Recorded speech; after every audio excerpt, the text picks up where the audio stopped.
अस्सलाम वालेकुम, सबको बहुत बहुत ईद मुबारक। आज जनाब ईद का दिन है और सिटी 21 की जानिब से और मेरी पूरी टीम की जानिब से पूरे पाकिस्तान को, तमाम अहले वतन को ईद की बहुत बहुत मुबारकबाद। तो ईद के लिए स्पेशल शो लेकर हम आपके सामने हाजिर हुए हैं और आज जो मेरे गेस्ट हैं ये बड़े अमेजिंग गेस्ट हैं, बड़े ज़बरदस्त गेस्ट हैं। ये वो गेस्ट हैं जिनको आप बहुत अच्छी तरह से जानते हैं, जिनसे मिलना चाहते हैं, जिनके बारे में आप ये पता करना चाहते हैं कि ईद के दिन ये सब क्या करते हैं। तो हमने सोचा ईद वाले दिन इनको अपने साथ बुला लेते हैं, अपने पास बुला लेते हैं और फिर इनसे पूछेंगे कि इनकी ईद जो है वो कैसे गुजरती है। इनमें पॉलिटिशियन भी हैं, सिंगर भी हैं और डेफिनेटली जो सिंगर्स हैं ना उनके बारे में तो क्या बताएं कि ये इतना ज़बरदस्त गाते हैं कि ये पाकिस्तान की आवाज़ बन चुके हैं, न सिर्फ पाकिस्तान में बल्कि पाकिस्तान से बाहर भी अब इनके चर्चे हो रहे हैं। इसके अलावा हमारे साथ पॉलिटिशियंस भी मौजूद हैं और एक ऐसे पॉलिटिशियन जो कि कराची की यूथ के लिए बहुत काम कर रहे हैं, जो कि कराची के यूथ के लिए जो है ना ब्लेसिंग बनकर आए कराची में। इनके साथ एक और पॉलिटिशियन भी मौजूद हैं और ये फीमेल है और इनका ताल्लुक MKM पाकिस्तान से है और ये लोग वो हैं जो कि स्टेक होल्डर्स हैं, जो कि कराची के अवाम के मसाइल आगे तक लेकर जाते हैं। वन बाय वन करके इनका इंट्रोडक्शन कराती हूँ। तो मैं स्टार्ट करूंगी फहद भाई से। अस्सलाम वालेकुम फहद भाई, कैसे हैं आप? ठीक ठाक हैं? अल्लाह के बहुत शुक्रिया ईद के दिन आप हमारे शो पर आए, टाइम निकाला आपने। अच्छा जी, फिर हमारे साथ हैं मैम फरा सुहेल। अस्सलाम वालेकुम मैम, कैसी हैं आप? ठीक ठाक? ईद मुबारक। आप सबको भी ईद मुबारक और पूरे पाकिस्तान को ईद मुबारक। पूरे पाकिस्तान को ईद मुबारक। अच्छा जी, अब हमारे साथ हैं वकार भाई। अस्सलाम वालेकुम, कैसे हैं आप वकार भाई? ठीक ठाक है? ठीक ठाक, आपको भी ईद मुबारक, सबको ईद मुबारक। सबको ईद मुबारक। फिर हमारे साथ है हमारी प्यारी सी मीरब। मीरब कैसी हैं आप? ईद मुबारक। अस्सलाम वालेकुम, ईद मुबारक, सबको ईद मुबारक। सबको ईद मुबारक। और उनके साथ हैं गिटारिस्ट। भाई ये जो गिटारिस्ट बैठे हुए हैं, आप अपना इंट्रोडक्शन जरा करवाइए कि आपका क्या इंट्रोडक्शन है और इतना जबरदस्त जो आप गिटार प्ले कर रहे थे अभी थोड़ी देर पहले, ये बताइए कि ये कैसे जादू जगा लेते हैं आप? अपना नाम बताइए पहले। जी, मेरा नाम ज़िशान सैमसन है और इट्स बीन लाइक 19 इयर्स, 19 साल हो गए मुझे गिटार बजाते हुए और I am a professional music teacher. चले जी, सबसे पहले बात करते हैं फहद भाई से। फहद भाई ये बताएं ईद का दिन जो है वो कैसा गुजरता है? ईद वाले दिन क्या होता है? पॉलिटिशियंस क्या करते हैं?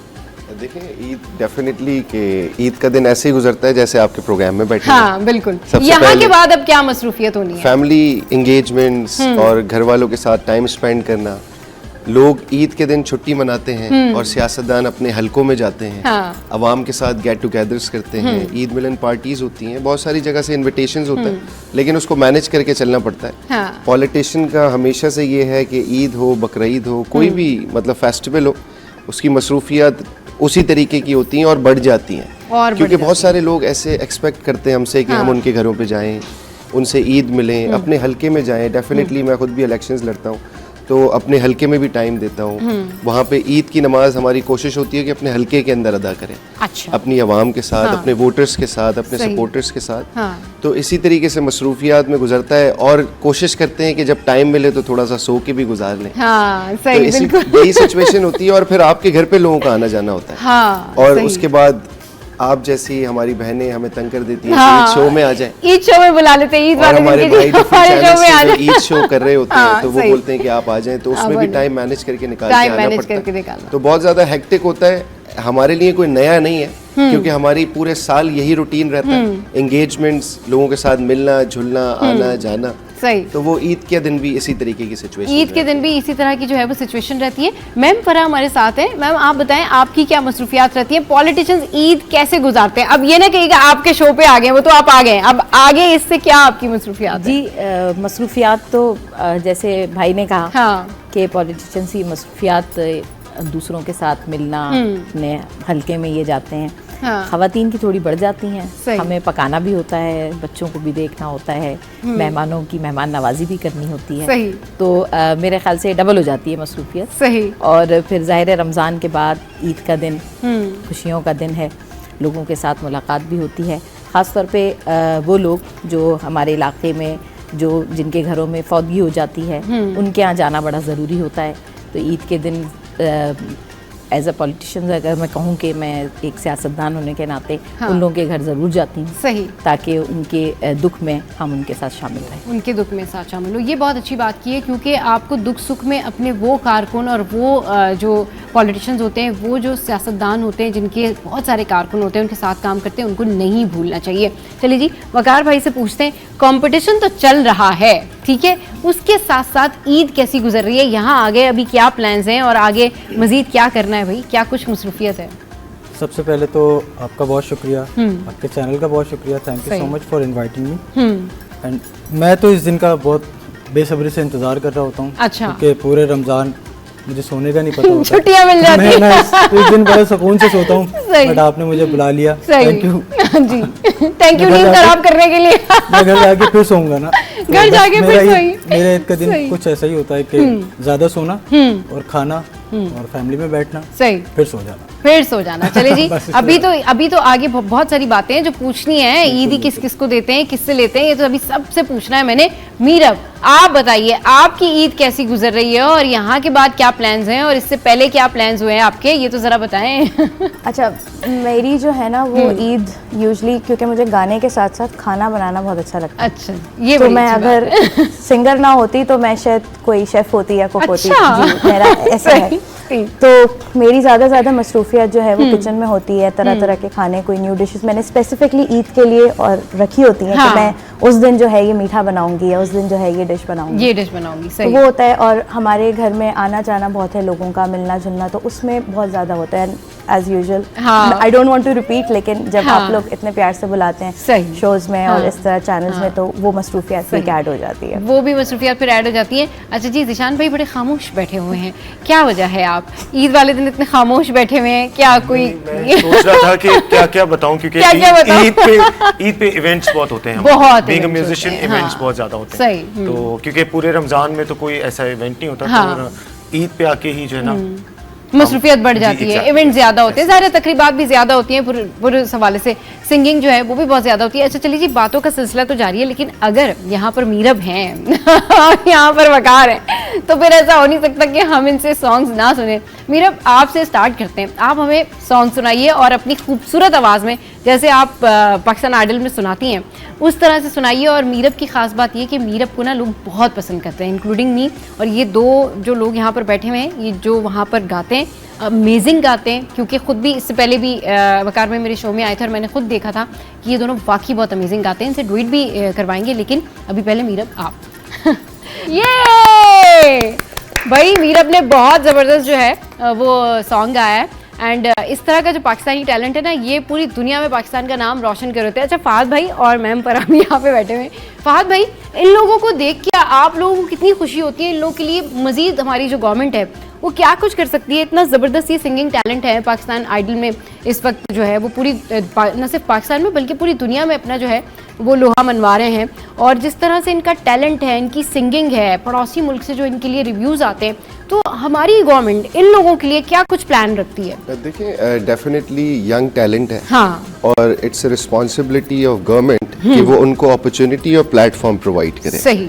जैसे कि आपने देखा अभी पिछले दिनों से पाकिस्तान आइडल शुरू हुआ, वो भी under the supervision of provincial government की जो मिनिस्ट्री है कल्चर की, उसमें आर्ट्स काउंसिल के अंदर उसको बड़ा ज़बरदस्त सजाया गया और बड़े कॉम्पिटिशन्स लिए गए और उसमें से बच्चे सेलेक्ट हुए और वो नेशनल लेवल पे जाते जा रहे हैं। सही। मैं देख रहा हूँ कि वो थ्रू डिफरेंट एप्लीकेशंस, टिकटॉक और सारी चीज़ों पे मशहूर होते जा रहे हैं, जो कि पूरी दुनिया देख रही है। सही। और इसी तरीके से देखें, ये गवर्नमेंट की जैसे जो मेरे पास डोमेन है, हम भी उसके अंदर डिफरेंट बच्चों को अपॉर्चुनिटीज देते हैं ताकि उनके अंदर जो टैलेंट है ना उनको डेफिनेटली प्लेटफॉर्म प्रोवाइड करना हमारी जिम्मेदारी है। सही। और वो हम उनको बच्चों को प्रोवाइड करते जा रहे हैं। वो अपने आप को रिकग्नाइज करा रहे हैं नेशनल लेवल पे, चाहे वो सिंगर्स हों, चाहे वो क्रिकेटर्स हों, स्पोर्ट्स स्पिरिट रखते हों, या और किसी सिचुएशंस के अंदर। सही। तो ये देखिए रिस्पॉन्सिबिलिटी होती है और अल्हम्दुलिल्लाह हम उसको पूरा कर रहे हैं।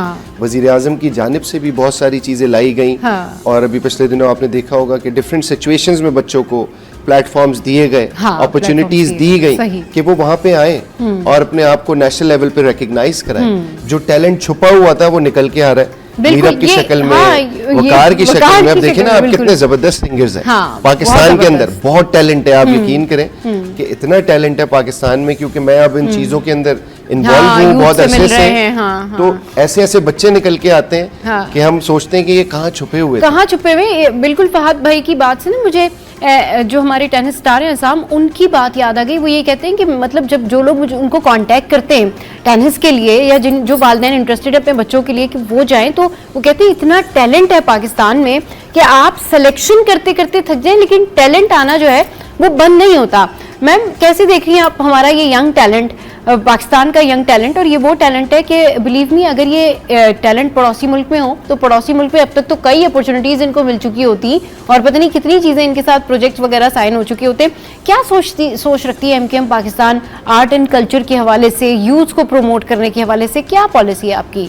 देखिए, यूथ तो हमारी बैकबोन है, तो चाहे कल्चर के हवाले से हो, एजुकेशन के हवाले से हो, तो हर फील्ड में हमारी यूथ को आगे आने के लिए वाकई सपोर्ट की ज़रूरत है।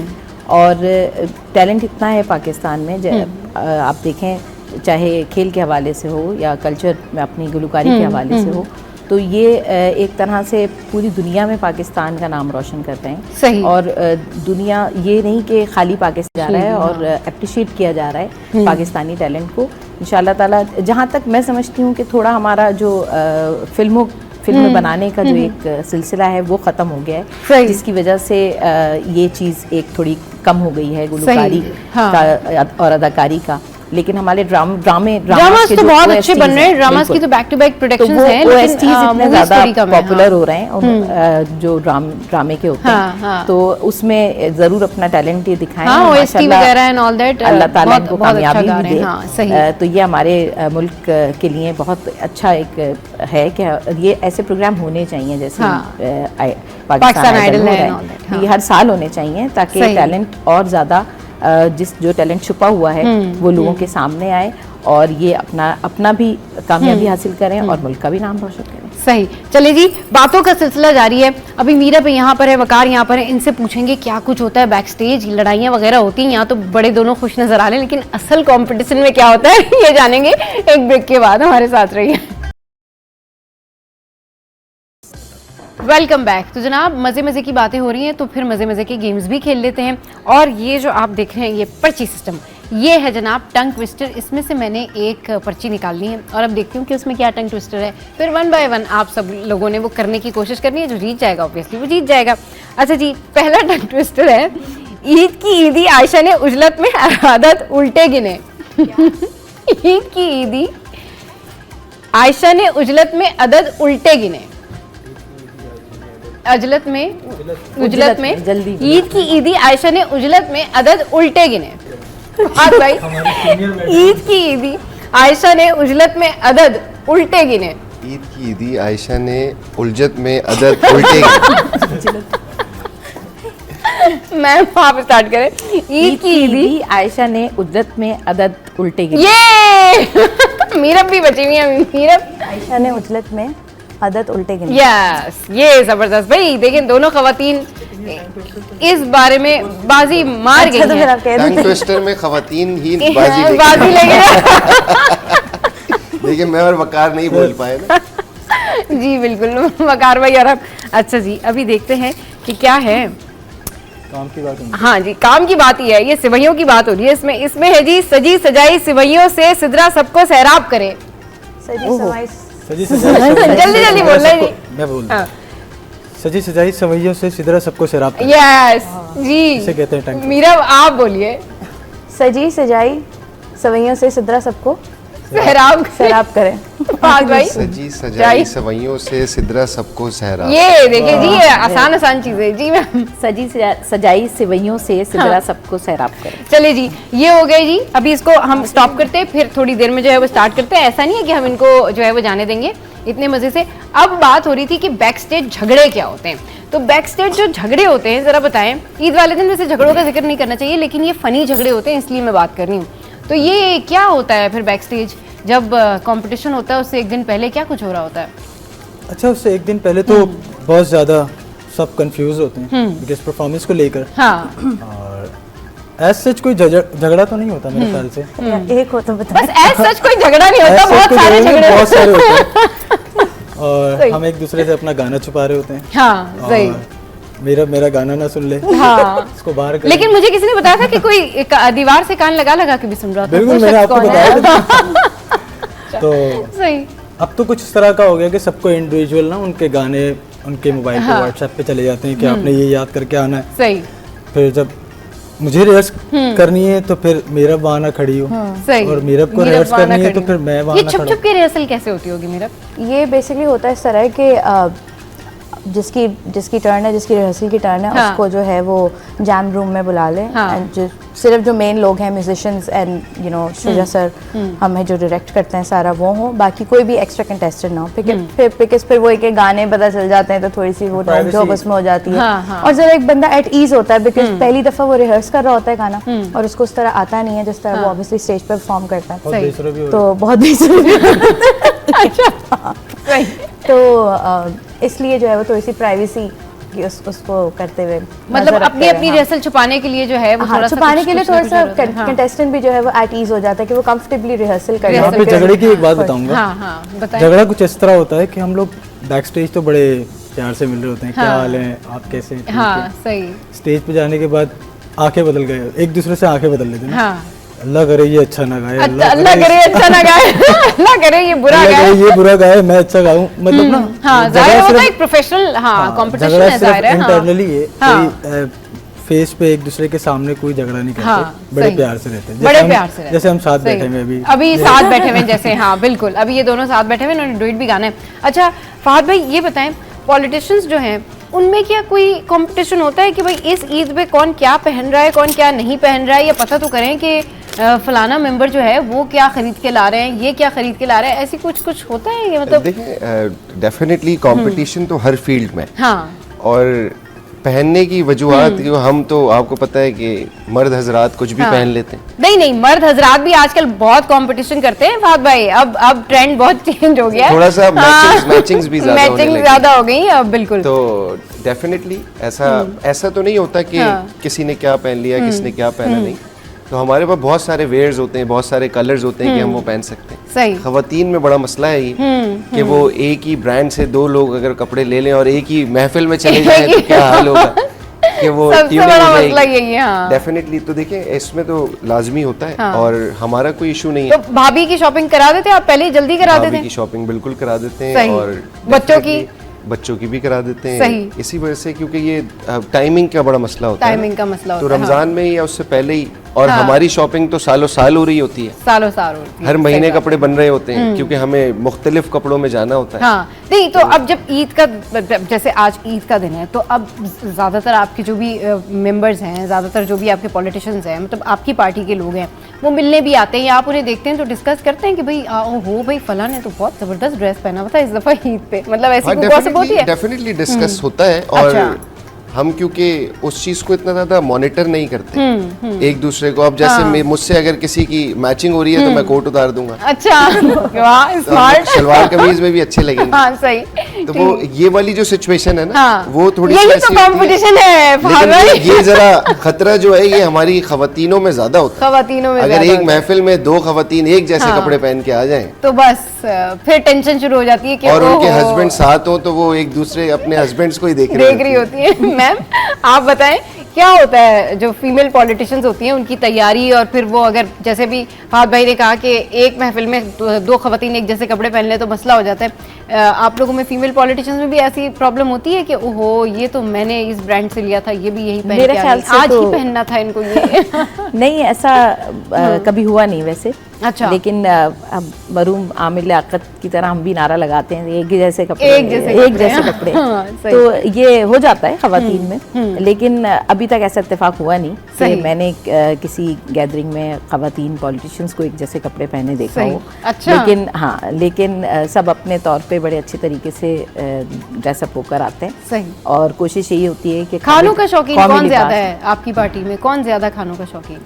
मेरे ख्याल से कराची का रहने वाला हर शख्स ही खानों नहीं, का नहीं, शौकीन आपकी है। पार्टी में पार्टी में especially, भी हाँ। माशाल्लाह खाने खाजा पीने साहब। में तो हाँ खाने पीने के सारे शौकीन होते हैं। तो हम कराची वाले तो मशहूर हैं। वैसे तो लाहौर के लोग मशहूर होते हैं कि जी सही। लाहौरी बहुत शौक से खाना खाते हैं। और फहद भाई तो यहाँ कराची में होते हैं। फहद भाई आप अपनी में पार्टी के बारे में बताएं, कौन कौन खाने का शौकीन है, किस किस को आप बुलाते हैं, यहाँ कौन कौन आपको जो है ना वो आपके घर पे आते मैं हैं या आप कराची जाते में हैं? होता नहीं हूँ, मैं कराची से ही हूँ। कराची से ही है, मतलब होने से मुराद ये कि आप मैं हैं तो कभी कभार कराची से, लाहौर लेकिन होता हूँ, पार्टी- कभी कभार इस्लामाबाद होता हूँ। कभी कभी लाहौर, लेकिन तो कराची में लेकिन किसको मेरी बुलाते हैं? पार्टी और डेफिनेटली क्योंकि वो लाहौर में मेरे लीडर्स सारे लाहौर रहते हैं, हाँ। जैसे मरीम नवाज, हाँ। मियां नवाज शरीफ, शहबाज सही। शरीफ साहब, तो वो लोग तो बहुत शौकीन है खाने के, और सही। उनकी दावतों पे जब हम जाते हैं हाँ। तो डेफिनेटली इतनी सारी डिशेस होती हैं, सही जो कि अभी वन डिश की वजह से आपने देखा होगा मरीम नवाज के साहबजादे की शादी में वन डिश ही थी, जी। और वो बड़ा एक मसला हो गया था। हाँ। और मियाँ साहब जो मियाँ नवाज शरीफ है हमारी पार्टी के जो लीडर हैं,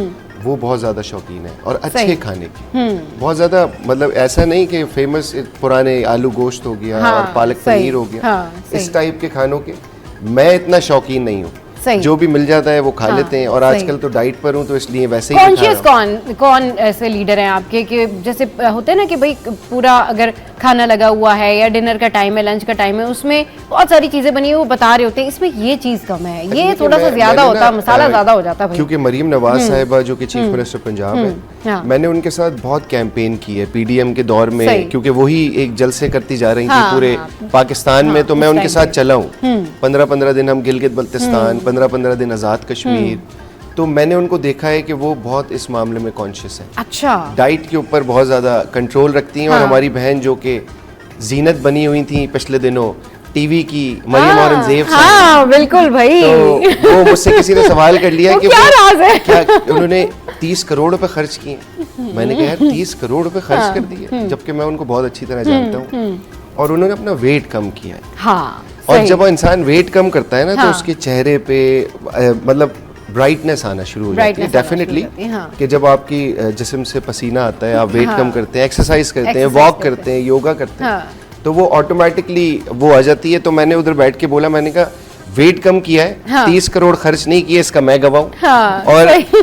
अगर आप चाहते हैं कि वो जिस पॉलर से तैयार हुए हैं, हाँ। उसका मैं उनको बोलूंगा कि ट्वीट कर दें, ताकि लोग वहां से ताकि जाके लोग तैयार वहां हो से जाएं। जाके जो है वो अपना मेकअप करा ले, ये तो बड़ी अच्छी बात है। तो भाई कॉन्शियस खाने के लिए जो है ना वो सब होते हैं। वकार भाई आप बताएं क्या डिशेस ईद पे पसंद करते हैं, घर में क्या रूटीन होती है, किसको ईदी देते हैं, किससे ईदी लेते हैं? सबसे पहले तो ईदी लेता हूँ, अच्छा सही। क्योंकि मैं बड़ा खुश नसीब हूँ, मेरे पास मेरे वालिदैन हैं। माशाल्लाह जी।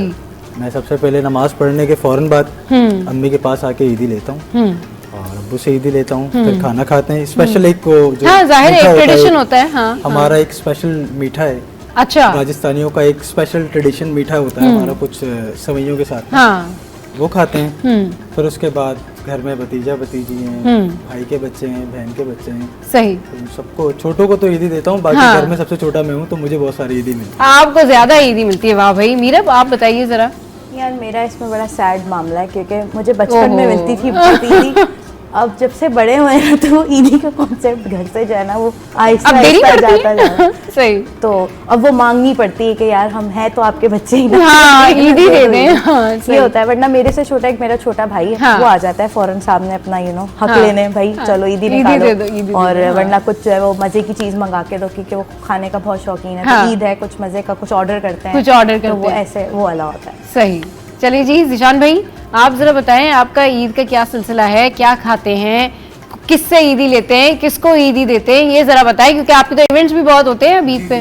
असल में हम सिर्फ 2 बहन भाई हैं, तो मेरी बहन जो है यहाँ पे नहीं होती। अच्छा। जब वो यहाँ पे थी तो हाँ। उससे ईदी लेता था, और मम्मा पापा से। हाँ। उसके अलावा अब जो है सिर्फ बांटनी होती है, that's it। और ईद पे भी घर पे नहीं होता, तो ईदी दूं किससे, किससे ईदी? सही बात है, बिल्कुल इवेंट से ही आपको एप्रिसिएशन exactly, मिलती रहती है। exactly। वही मेरी Yes। ईदी होती है। चलिए जी अब वकार भाई हमारे साथ है। वकार भाई भाई वाकई आफरी आफरी बहुत जबरदस्त इनका डुएट। और मुझे ये जो इनकी आवाजें ना इतनी सिंक में, इतनी मेलोडियस, दैट्स अमेजिंग। इसके लिए बड़ी प्रैक्टिस करनी पड़ती है ना मीरा? आई थिंक सो।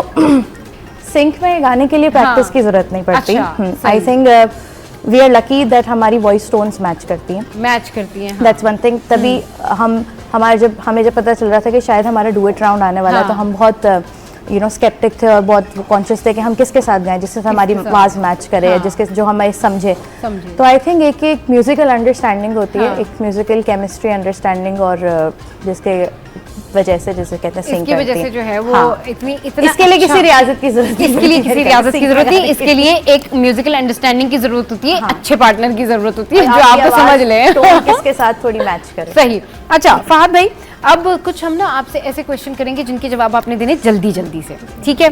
जैसे कि ईद पर भी मीटिंग कॉल आ जाए तो अटेंड या इग्नोर? अटेंड। अटेंड, ओके जी। बचपन में ईदी छीनने वाले ज्यादा थे या देने वाले? छीनने वाले डेफिनेटली, छीनने वाले ज्यादा थे। अच्छा जी, नौजवानों को एक लाइन में मोटिवेशन। मतलब देखिए पॉजिटिव रहें, हाँ। Think positive and do positive. हाँ ओके भाई, बड़े फास्ट फास्ट जवाब आ रहे हैं। अच्छा जी, अगर यूथ को ईद गिफ्ट देना हो तो लैपटॉप या लोन? लोन। लोन देंगे जी, ठीक है। कभी ईद पर भी स्पीच देना पड़ी तो? डेफिनेटली। चलें जी, ओके। ईद पर सियासी गुफ्तगू या सिर्फ सेल्फीज? नहीं, सियासी गुफ्तगू एवरी टाइम विद सियासी- सेल्फीज। ईद पे क्यों सियासी गुफ्तगू एवरी टाइम? सियासतदान के लिए यहाँ एक पॉइंट माइनस सियासी होगा। गुफ्तगू अक्सर और बेशतर मेरी वाइफ मुझे कहती है कि आप सोते में भी डायरेक्शंस दे रहे हैं। अच्छा, सही। अच्छा जी, नौजवान ज्यादा एक्टिव ऑन ग्राउंड या फिर ऑनलाइन? नहीं, on ground. On ground, Yes. Online नहीं। ऑनलाइन तो अब आया है ना, हाँ। तो डेफिनेटली जो ऑनलाइन होते हैं फिर उनको ऑन ग्राउंड आना पड़ता है। ऑन ग्राउंड आना पड़ता है, सही। चलिए जी, अगर एक दिन के लिए आप भी आम नौजवान हो तो क्या करेंगे? देखिए, मैं सबसे पहले, मेरा मुल्क है और मैं अपने पाकिस्तान के लिए सबसे पहले सोचता हूँ। हाँ। तो मेरा भी यही मशवरा है अपने नौजवानों को कि पाकिस्तान है तो हम हैं। हाँ। थिंक पॉजिटिव अबाउट पाकिस्तान, और जो बेहतर चीज़ है पाकिस्तान की उसको सोशल मीडिया पे प्रमोट करें। प्रमोट करें, सही। अच्छा जी, सबसे शरारती ईद कौन सी थी? बचपन में ही थी, कुछ याद नहीं है अब तो, बचपना और अभी भी अच्छा। बचपना ही है। ऐसा कोई इतने ज़्यादा बड़े तो नहीं है, ठीक, लेकिन अच्छा। डेफिनेटली कोई आज से अगर हम 10 साल पीछे चले जाएं हाँ। तो बड़ा मज़ा आता था। आज उस वक्त को याद करते हैं। हाँ, उस टाइम को याद करते हैं। चलिए जी, एक लफ्ज में आज की यूथ के बारे में क्या कहेंगे?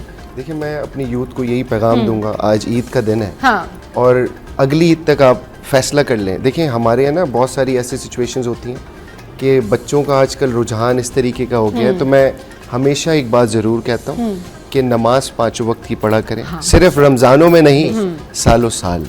तो आपकी शख्सियत में एक अजीब सी चेंजिंग आना शुरू हो जाएगी और वो नमाज से हर चीज़ इंटरलिंक करती है। सही। चलिए जी, ये तो हो गए फहद भाई के सवालात। अब आप ही लोगों ने बताना है कौन जल्दी जल्दी आंसर कर रहा है। मैम, अब आपकी बारी है। आप ये बताएं कि असेंबली में तकरीर आसान या घर में बच्चों को मनाना? असेंबली में तकरीर। असेंबली में तकरीर। ईद पर फोन ज्यादा आते हैं या मेहमान? फोन ज्यादा आते हैं। बचपन में ईदी किससे ज्यादा लेती थी? वालिदैन से। वालिदैन से। अगर एक दिन के लिए सियासत से छुट्टी मिल जाए तो भी सियासी काम ही हो रहे होंगे। तो भी सियासी नहीं काम मिल ही हो रहे सकती, होंगे। छुट्टी नहीं इस मिल मामले में ये दोनों ने इक्वली जवाब दिया, सियासत नहीं छोड़ेंगे। ईद वाले दिन भी फहद भाई ने सियासी बातें कर रही हैं। अच्छा जी, अच्छा अब क्या है, ईद पर खुद किचन में या फिर डायरेक्शन मूड में? खुद किचन। खुद किचन में, ठीक। खवातीन के लिए ईद का एक मजबूत पैगाम? मोहब्बत से रहें और अपने बच्चों के साथ खुशी खुशी ईद मनाएं, साथ ही मोहब्बत बांटें। नफ़रतें अगर कोई क़त्ल ताल्लुकी है तो हाँ। उसको ख़त्म करें। हाँ। रिश्तेदारों में आपस में प्यार मोहब्बत से रहें। ठीक। अच्छा जी, कभी ईद पर अवामी मसला हल करना पड़े तो? तैयार है? तैयार है? चले हर जी। घड़ी तैयार कामरान। ईद की शॉपिंग पहले दिन या आखिरी दिन? दरमियान में। दरमियान में, ठीक है जी। तनकीद ज्यादा मिलती है या तारीफ? तारीफ। तारीफ। तनकीद नहीं मिलती होगी कराची में इतने मसले मैम? तनकीद पीपल्स पार्टी के लिए रखी हुई है। सेफ खेला है वो, क्योंकि फहद भाई यहाँ पर मौजूद है, पीपल्स पार्टी का कोई है नहीं। Good one. अच्छा हुकूमत में हुई। हम तो इत्तेहादी हैं। हाँ, अच्छा इत्तेहादी, सही। अच्छा जी, एक लफ्ज में ईद आपके लिए? खुशियों का पैगाम। हाँ। और ताल्लुकात में मजबूती ताल्लुकात में और मोहब्बत, आपस में इत्तेफाक इत्तेहाद का एक निशान। वेलकम बैक जी, वापस आ गए हैं। गॉसिप हो रही है, बातें हो रही हैं कि ये जो वकार भाई आर्काइव से और ये इतने पुराने पुराने गाने ढूंढ ढूंढ के लाते हैं और उसको रीमेक करते हैं। That's amazing. और इससे ना आप जो हमारा जो पाकिस्तानी कल्चर है, जो हमारी मौसीकी है ना, वो भी बहुत प्रमोट कर रहे हैं। लोगों को पता चल रहा है कि इतना अच्छा सॉन्ग, इतने अच्छे जो वर्ड्स हैं, ये हमारे पाकिस्तानी सॉन्ग्स में भी मौजूद हैं। मीरा, अब जिस तरह से वकार भाई ने कहा कि ये रीमेक कर लेते हैं और इसमें ज़्यादातर क्रेडिट इनको जाता है, इसके ऊपर शाबाशी मिलती है जजेस से? थोड़ा सा जजेस के बारे में बताया ना कि जजेस का फेवरेट कौन है, डांट कब पड़ती है और कौन सबसे ज़्यादा गुस्सा करता है? बिल्कुल शाबाशी मिलती है और इसका सबसे ज़्यादा क्रेडिट जिससे कहते हैं कि शुजा सर हमें बहुत ज़्यादा इसमें हेल्प आउट करते हैं कि हम किस तरह रिडेंशंस बना सकें। हाँ। किस तरह उसकी ऑथेंटिसिटी भी गाने की रहे, ओरिजिनलिटी भी रहे और जो है वो इस तरह भी नया हो के आए कि आजकल के ज़माने के लोगों को वो अच्छा लगे, प्लीजिंग टू द ईयर्स, तो ताकि लोग उसको सुने वापस। तो ये है गुस्सा। तो आई डोंट थिंक कोई गुस्से वाला जज है। बहुत आई थिंक हमारे जो जितने भी चारों जजेस हैं सब बहुत अच्छी तरह हमें एडवाइसेस और सजेशंस देते हैं। दे हैवंट बीन हार्श कोई भी, क्योंकि हम सब पता है कि कुछ performances up to the mark नहीं होती हैं हमारी, दूसरे कंटेस्टेंट्स की भी, मगर उनके कमेंट्स कभी भी लेट डाउन करने के लिए नहीं थे। और बहुत जिसे कहते हैं कि सपोर्टिव कमेंट्स होते हैं। सही, तो या सही। कौन गुस्सा करता है जजेस में ज्यादातर, और क्या कमेंट्स होते हैं और कैसे हैंडल करते हैं आप फिर? आई थिंक पूरे सीजन में अभी तक जो सबसे ज्यादा गुस्सा देखा है वो फवाद सर का देखा है। अच्छा। बिकॉज हमारा एक कंटेस्टेंट है, फेलो कंटेस्टेंट है, उनका नाम है नबील अब्बास। अच्छा। बहुत अच्छे सिंगर हैं और बहुत अच्छा गाते हैं। तो उन्होंने अभी लास्ट परफॉर्मेंस कुछ ज़्यादा अच्छी नहीं थी, तो जो आपने मुझसे सवाल किया था कि वो लाला लाला करके उन्होंने आधा गाना लाला लाला करके गुजार दिया था, मतलब एक पूरा स्टैंजा। हाँ, सही। तो उसका कमेंट मौजूद भी इंटरनेट पे, आप देखिएगा। फवाद सर फर्स्ट टाइम इतना अग्रेसिव मैंने देखा उनको। अच्छा। कि मुझे ऐसा लग रहा है कि मैं किसी फंक्शन में बैठा हूँ, ये कोई रियलिटी शो नहीं लग रहा है। तो मतलब उन्होंने बड़ा क्योंकि जिस तरह से आप लोग मेहनत करते हैं उस तरह से ना फिर वो भी एक्सपेक्ट करते हैं। बिल्कुल ऐसा मतलब जो जजेस आपके बैठे होते हैं, जो सिंगर्स बैठे होते हैं, वो भी ज़ाहिर है इतने टैलेंटेड होते हैं, उन्होंने इतना स्ट्रगल किया होता है उस फील्ड में, तब वो जाके किसी को जज करने के लिए बैठे। तो अगर उनको इस तरह के जो है वो चीज़ें मिलेंगी कि बीच में कोई लाला करके जो है वो गाना पूरा गुजार दे, या वो एक्सपेक्टेशंस पूरी नहीं हो, तो फिर तो जाहिर सी बात है गुस्सा फिर आता ही होगा। ये तो है। अच्छा फहद भाई, आपके यहाँ ऐसा होता है कि किसी पॉलिटिशियन की परफॉर्मेंस अगर अप डाउन हो रही हो तो गुस्सा आता है आपके लीडर्स को? डेफिनेटली, क्योंकि हमारा ना back to back public affairs का ज़्यादा सिचुएशन रहती है। तो हम टीवी चैनल्स पे भी बैठते हैं, हम डिफरेंट टॉक शोज में बैठते हैं, मॉर्निंग शोज में बैठते हैं, ई शोज में बैठते हैं। और कोई इस तरीके की अगर बात हो जाए तो उस पर ब्लैक कैश भी आता है। और डेफिनेटली कि वो फिर मैं अगर किसी के अगेंस्ट बात कर दूं तो शिकायत भी हो जाती है। अच्छा। तो वो लीडरान कहते हैं कि आपको ऐसा नहीं बोलना, हजरत भी कर लेते हैं। सही। तो ये हर सिचुएशन में है कि आपको बड़ा नाप तोल के बोलना पड़ता है। जैसे इनको बड़ी प्रैक्टिस करनी पड़ती है। सही। तो हम तो सालों साल प्रैक्टिस कर रहे होते हैं, तो आप किसी वक्त भी कुछ भी सवाल कर लें तो उसका जवाब आपको अल्हम्दुलिल्लाह दे देंगे। सही। लेकिन वो कभी कभार इंसान है, गलती हो जाती है, और डेफिनेटली कि इंसान से ही गलती होती है। तो ज्यादातर किसको डांट पड़ती है वैसे पूरी पार्टी में? कौन ऐसा शख्स है जिसके बारे में जो कहते हैं यार मेरे साथ ही ये प्रॉब्लम क्यों है, मैं तो अच्छा ही कर रहा होता हूँ, पता नहीं मुझे क्यों मिसअंडरस्टैंड कर? देखिए ये बात मैं आपको सही बता नहीं सकूंगा, क्योंकि जिसको डांट पड़ती है ना फिर वो बताता नहीं। क्योंकि ऑफिशियली किसी को डांट नहीं पड़ती। ऑफिशियली नहीं पड़ती, जिसको पड़ती है बताता ही नहीं कि मुझे आज डांट पड़ी हुई है, मेरा मूड क्यों खराब है। मैम आपके यहाँ क्या सिस्टम है, आपके यहाँ कैसे जो है ना वो चेक एंड बैलेंस करते हैं? क्या होता है कि ये कहा था, ये क्यों नहीं किया, ये वाली मीटिंग थी, ये अटेंड क्यों नहीं की, हमने तो ये कहने के लिए कहा था, ये क्यों कह दिया? ऐसा कुछ होता है? पार्टी पॉलिसी पे चलना पड़ता है, तकरीबन सभी जमाते हैं। भाई मेरे बैठे हैं, एग्री करेंगे इस बात से कि पार्टी पॉलिसी को हमें आगे लेकर चलना होता है, जितने भी पॉलिटिशियंस जिस पार्टी से भी वो ताल्लुक़ रखते हैं। तो पार्टी पॉलिसी के मुताबिक अगर बातचीत की जाए और आपने अपनी जो ज़ाती राय अगर आपकी है बिल्कुल दें ज़ाती राय, मगर वो ज़ाती राय ही होनी चाहिए, ज़ाती राय। तो ये बहुत ज़रूरी होता है और इसको फॉलो करते हैं। इनके पाकिस्तान के तमाम जितने भी लीडरान से लेकर कारकुनान तक जो पार्टी पॉलिसी होती है, जो कहा जाता है कि हाँ जी हमने ये लेकर चलना है, ये पॉलिसी लेकर चलनी है, तो उसको फॉलो किया जाता है। उसको फॉलो किया जाता है। अच्छा जी, कौन कौन सी डिशेस ईद पे खाना पसंद करते हैं? घर में क्या क्या बनता है? वकार भाई आपसे स्टार्ट। घर में बिरयानी और मीठा जो स्पेशल होता है ईद का। एंड मैं क्योंकि थोड़ा देसी हूँ, अच्छा, मुझे देसी फूड ज़्यादा पसंद है। सही। तो मैं कुछ अच्छा सा गोश्त बना हुआ, अच्छा गोश्त, उसके साथ बस एक रोटी हो मजे की। बस वीरप। मेरे घर में ज़्यादा पसंद हम लोग पास्ता और वो स्पेगेटीज वाली एक डिश हमेशा बनती है, हमें बहुत पसंद है। हाँ, वो आम दिन हो तब भी और ईद हो तो स्पेशली तब भी। और एक बिरयानी तो होती है खसूस के, वो मेन है। सही। और जाहिर है उसके साथ कुछ ना कुछ और मीठा। सही। जिशान भाई आप बताएं अब प्लीज, इवेंट का आपने जिक्र नहीं करना कि मैं तो इवेंट पे ही खा लेता हूँ। I'm not a foodie guy, तो कुछ भी मिल जाए बस खा लेते हैं। ईद त्योहार पे ऑब्वियसली वही जो बनता है सब घरों में, बिरयानी और मीठा वगैरह वही। सही, वो खा लेते हैं। चलिए जी ब्रेक लेते हैं, ब्रेक के बाद वापस आएंगे, फिर फहद भाई से पूछते हैं फहद भाई के घर में क्या क्या बनता है, मैम फराह के घर में क्या क्या बनता है, और ये लोग क्या शौक से खाते हैं और कहीं भिजवाते भी हैं या नहीं भिजवाते। Stay with us. Welcome back. और बातें हो रही हैं ईद की, बातें हो रही हैं कि जी बेस्ट फ्रेंड कौन है, कजन्स क्या क्या करते हैं, ये लोग प्रोफेशनली जो है वो कैसे मूव ऑन करते हैं। तो ये बताएं स्टार्ट कहाँ से, थोड़ा सा ना फ्लैशबैक में भी ले जाते हैं, स्टार्ट कहाँ से किया था? सिंगिंग का शुरू से शौक था? फैमिली में कौन कौन है? फैमिली में तकरीबन सभी म्यूज़िक करते हुए आ रहे हैं। हाँ। और I am the 7th generation in my family जो म्यूज़िक करते हुए आ रहे हैं। मेरे वालिद साहब का इस पाकिस्तान इंडस्ट्री में, म्यूज़िक इंडस्ट्री में बहुत बड़ा कंट्रीब्यूशन है। उस्ताद इमदाद हुसैन उनका नाम है, सितार प्लेयर हैं वो। उन्होंने सितार कबल 40 साल से वो म्यूज़िक इंडस्ट्री में सितार बजा रहे हैं। और म्यूज़िक बैकग्राउंड कुछ यूँ ही है। और मेरे 2 बड़े भाई हैं, एक सितार नवाज़ हैं जो अभी करंट राहत फ़तेह अली खान साहब के बैंड मेंबर हैं। और उनसे बड़े जो हैं वो बड़े रिनोन आर्टिस्ट हैं कराची के, अशफाक हुसैन उनका नाम है, उनसे छोटे वकास हुसैन हैं। और मैं सबसे छोटा हूँ अपने घर में, वकार हुसैन। चलें जी, आप बताएं मीरा कब से सिंगिंग कर रही हैं और शौक कैसे हुआ?